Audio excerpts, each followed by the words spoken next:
ৰাভাৰ কথাৰে এটি কাল্পনিক কবিতা আই তুমি কেনে আছা। কথা ৰাজু কলিতা, আবৃত্তি অনন্য বৰুৱা। আই তুমি কেনে আছা। মই জোনবাইৰ দেশলৈ আহিলোঁ অ' আই। চাওঁতে চাওঁতে আজি দেখোন 2টা মাহেই পাৰ হ'বৰ হ'ল। মোৰ তোমালৈ মনত পৰিছে আই। অসমখন অপৰাধমুক্ত ড্ৰাগছ মুক্ত কৰি গঢ় দিয়াৰ লক্ষ্যৰে নিজকে এগৰাকী সৎ আৰক্ষী বিষয়া হিচাপে পৰিচয় দি সাহসিকতাৰে কাম কৰাৰ সপোন আৰু দুৰ্বাৰ হেঁপাহ আছিল মোৰ। কিন্তু হঠাৎ মৃত্যুদূত হৈ নামি অহা সেই কাল অমানিশা ৰাতিটোৱে নিদিলে মোৰ সপোনবোৰ পূৰণ হ'বলৈ। জানা আই, মোৰ জীৱনলৈ সেই নিশা অহা ধুমুহাজাক মোৰ বাবে বৰ কঠিন আৰু ভয়ংকৰ আছিল।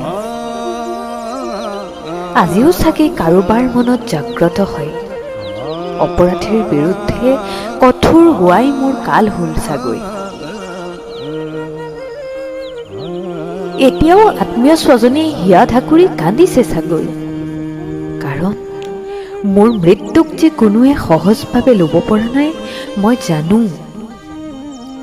জানো যে সকলোৱে মোৰ ন্যায় বিচাৰিছে।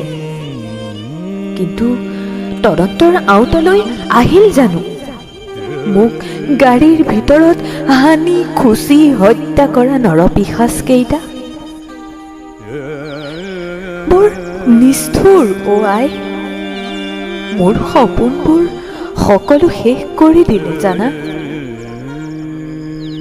তুমি নাকান্দিবা আই।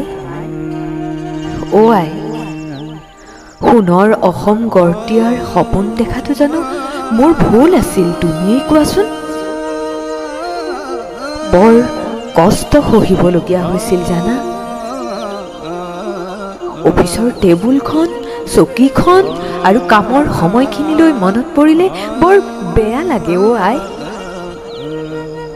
সেই সময়খিনিয়ে যে মোক এতিয়াও ৰিঙিয়াই মাতে।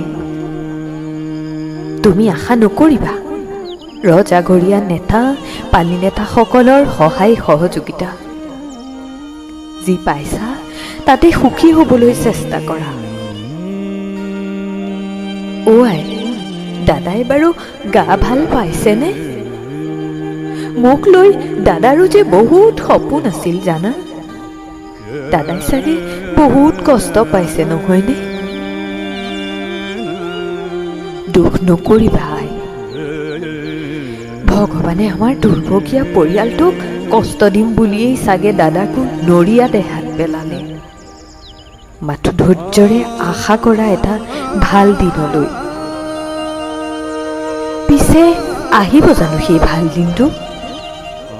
মোৰ বাবে যে সেয়াও এটা ডাঙৰ প্ৰশ্নবোধক।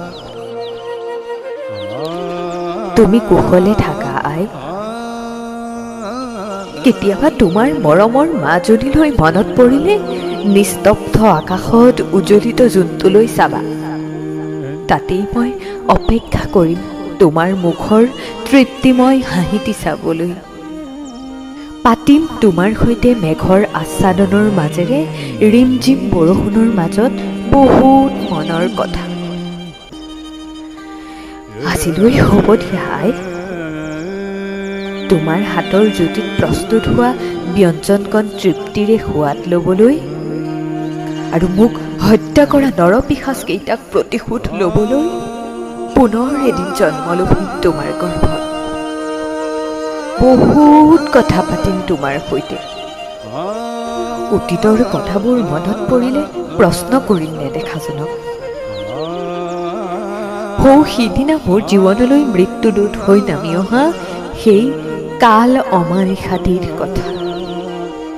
ধন্যবাদ।